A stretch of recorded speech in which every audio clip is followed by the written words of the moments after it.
Ang baby. Wawa naman yung baby. Wawa yung baby.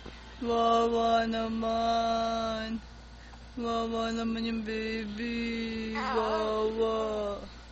Wawa naman yung baby. Wawa.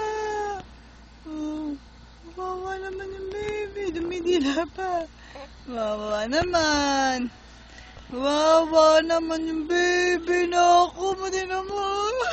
Wawa naman. Wawa naman ang baby na yan. Kawawa naman. Ako po. Sabong mo. Dali, sabong mo. Wawa naman ako po. Wawa ng baby. Wawa. Kinakawawa yung baby na yan. Naku po. Kawawa naman. Nakatuwa.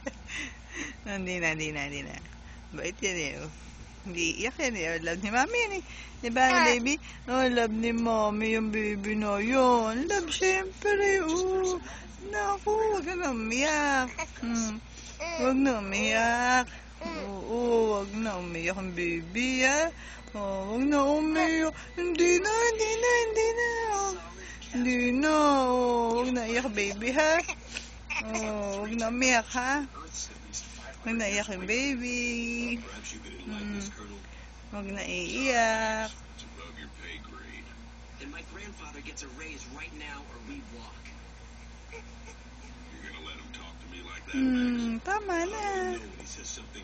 Huwag na iiyak yung baby.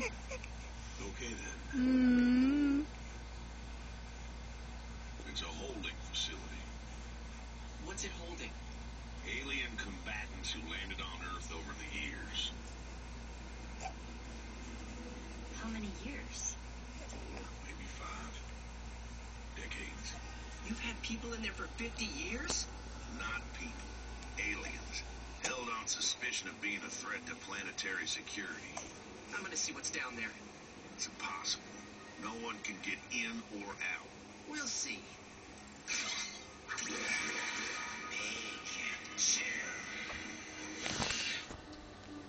When he shouted his name just then, did it strike fear into you? Not now, Kevin. You haven't said much. I'm trying not to throttle you.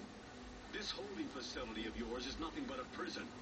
Earth is a level 2 world and a provisionary signatory of the Kelly-Casey Accords. You have no rights. Rights?